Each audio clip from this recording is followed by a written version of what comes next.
और सबसे पहले तो आप जितने लोग यहाँ पे आए हुए हैं, आप सब लोगों का बहुत स्वागत है। और मैं आप लोगों को धन्यवाद देता हूँ कि आप लोगों की वजह से मेरे संदेश हमेशा प्रेजेंट डिपार्टमेंट के अधिकारियों और कर्मचारियों को मिलते रहे और इस समाज को भी मिलते रहे। जो हम लोगों ने गैंगस्टर्स के खिलाफ एक मुहिम छेड़ी थी, एक योजना बनाई थी और हमने उसमें कहा था कि मैं 10 दिन के अंदर कंप्लायंस ले लूँगा इसकी।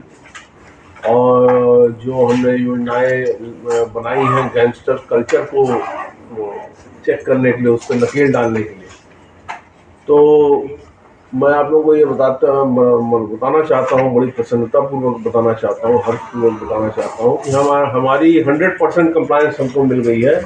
और जो गैंगस्टर्स के खिलाफ हमने मुहिम चलाई थी, जो किसी गैंगस्टर के खिलाफ न हो गए, गैंगस्टर कल्चर के खिलाफ थी। एक जो भाई जी कल्चर हमारे यहाँ डेवलप हो रहा था, जिसमें प्रेजेंट डिपार्टमेंट में बाकी जो साधारण बंदी और अपराधी होते थे, जिनको काम अलॉट किया जाता था, मैनुअल काम उनको अलॉट होता था, और गैंगस्टर्स को कोई काम अलॉट नहीं होता था। तो भाई जी लोग आराम से बैठते थे और उनकी उनकी एक अलग एक कल्चर डेवलप हो गया था, जिसमें बाकी लोग काम करते थे और भाई जी लोग आराम करते थे। उस कल्चर को हम लोगों ने ख़त्म किया है और अब जो भी मैनुअल लेबर है वो सब में बराबर डिस्ट्रीब्यूट किया जा रहा है। हाइजीन को बराबर मेंटेन किया जा रहा है। जैसे तरह तरह के लोगों ने प्रतीक चिन्ह बनाए हुए थे, उसको समाप्त किया गया है। ब्रांडेड कपड़े लोग पहनते थे, तो ब्रांडेड कपड़े हमने उसको ख़त्म करके जो कन्विक्ट्स के लिए जो वर्दी है वो सबको पहनाई गई है। तो इस तरह से जो इसके महिमा मंडन का जो कार्य चल रहा था, जो हमने पिछले प्रेस कॉन्फ्रेंस में कहा था कि हमने इसके खिलाफ मुहिम चलाई है, उसकी 100% हमने कंप्लायंस ले ली है। और ये सारे के सारे हरियाणा के सारे जेलों में हमारा प्रोग्राम सफल है और इस समय सबको मैनुअल लेबर अलॉटेड है, इंक्लूडिंग द गैंगस्टर्स। इस तरह की देखिए, मैं अभी आपको एक बता सकता हूँ जो मेरी अपने डिपार्टमेंट के अंदर डिस्कशन हुई है, जो हमने सोचा है। मैं सोचता हूँ कि 5 नवंबर से 10 नवंबर के बीच में ये लगाएंगे हम प्रदर्शनी। जी। और इसको हम शुरू करेंगे यहाँ से अपने पंचकुला में जो ऑडिटोरियम है, इंद्रधनुष ऑडिटोरियम के बाहर एक खुली सी जगह है, वहाँ पे लेके हम इसको एग्जीबिशन को, स्टॉल्स को लगाने का काम करेंगे। और हमारे सुपरिटेंडेंट रहेंगे हर स्टॉल पे जी, और वो एक्सप्लेन करेंगे, वो पब्लिक को और युवाओं को और बच्चों को जो आएंगे उनको एक्सप्लेन करेंगे कि ये जेल की लाइफ कैसे सर। एक दूसरी बात आपने और रखी थी सर कि ये जो रूल इम्प्लीमेंट करवाए हैं आपने, ये रूल तो पहले से थे, तो जेल सुपरिटेंडेंट को क्या दिक्कत आ रही थी इतने लंबे टाइम से कि ये इनको लागू करने में असमर्थ हो रहे थे? इसको दिक्कत आ रही तो उससे पता कर लीजिए। अब मेरे ख्याल कोई दिक्कत नहीं आ रही थी। सर, एग्जीबिशन जो लगाएंगे उसमें क्या जो गैंगस्टर्स हैं आपकी जेलों में, उनके भी फोटोग्राफ होंगे काम करते हुए, लेबर करते हुए? देखिए, मैंने अभी आपको क्लियर किया है, इस तरह के किसी तरह के फोटोग्राफ्स नहीं होंगे। हम आपको क्लियर करेंगे कि जेल में जो मैनुअल लेबर का डिस्ट्रीब्यूशन है वो किस प्रकार से है, किस तरह के सेल्स में लोग रहते हैं और उसका डेली की दिनचर्या क्या है, खाने में क्या मिलता है। मतलब हम आपको सारी चीज़ें जो भी हमारे पास है उसमें सारे में ट्रांसपेरेंसी लाएंगे और पूरे समाज को एजुकेट करेंगे जेल लाइफ कैसी होती है। हमने ये गैंगस्टर कल्चर को समाप्त करने का मुहिम है हमारा और हम उस पे इस कार्य को एक प्रकार से जेल मैनुअल लोगों को बताया जाएगा। जेल मैनुअल आप अकेले प्रेस कॉन्फ्रेंस में 5 बार पूछ चुकी हूँ, आप मुझे पूछने नहीं दे रहे। कर लो अगली बार बता देना, हम अलग आ जाता है, गाने के साथ वर्णन किया जाता है कि ये तो उससे लोग आकर्षित होते। तो क्या हरियाणा पुलिस को जेल की जो सुरक्षा है उनको भी कहा गया कि ऐसी चीज़ों पर रोक लगे? देखिए, आपने ये बहुत ही अच्छी बात कही है। ये इंस्टाग्राम वाली बात जो है लगातार पीछे आती रही और इस पर एक्शन भी होता रहा और अल्टीमेटली हम लोग इसको काबू करने में सफल हो गए हैं।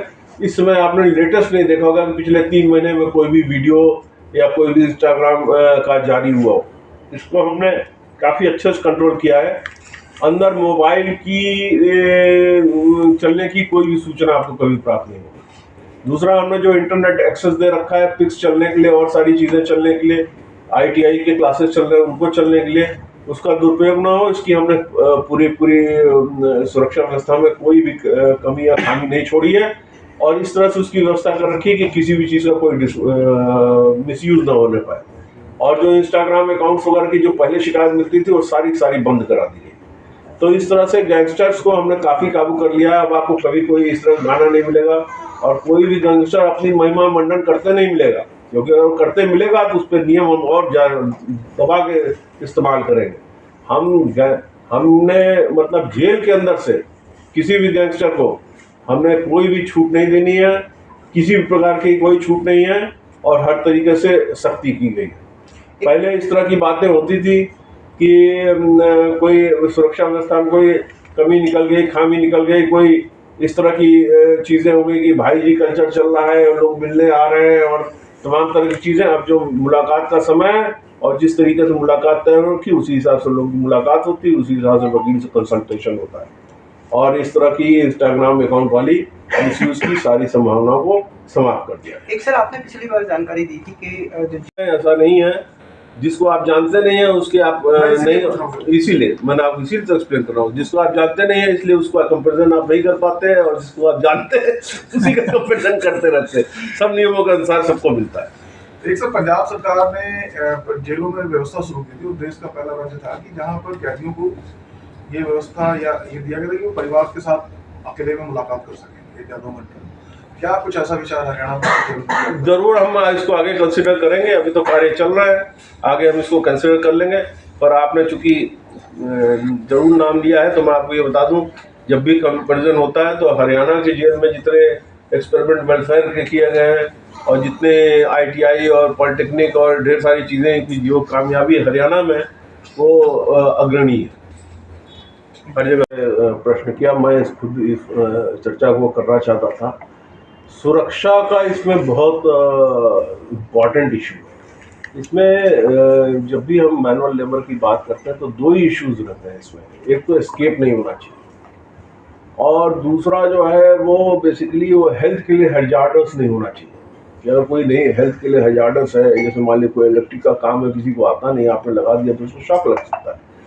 तो हेल्थ के लिए हैजार्डस नहीं होना चाहिए जब तक दूसरा उसके लिए क्वालिफाइड ना हो और विलिंग ना हो। दोनों भी है, क्वालिफाइड भी हो विलिंग भी हो, तभी आप उसको ले सकते हो।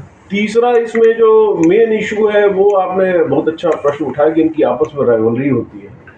तो उसमें जो मैनुअल लेबर का जो डिस्ट्रीब्यूशन होगा उसमें हम इस बात का ख्याल रखेंगे कि जो आपस में राइवलरी वाले जो ग्रुप्स हैं उनकी इंफॉर्मेशन है हमारे पास, सारे गैंगस्टर्स की इंफॉर्मेशन है हमारे पास, और गैंगस्टर कल्चर कैसे से इंगित होता है उसकी भी इंफॉर्मेशन है हमारे पास। किस तरह से ये अपने आप को डोमिनेंट दिखाने का प्रयास करते हैं और डोमिनेंट दिखाने के लिए क्या क्या ये स्टेप्स लेते हैं, तो ये सारी चीज़ें भी हमारे पास सारी इंफॉर्मेशन है। तो जब भी हम मैनुअल लेबर करते हैं तो इन सारी चीज़ों का ख्याल रखा जाता है।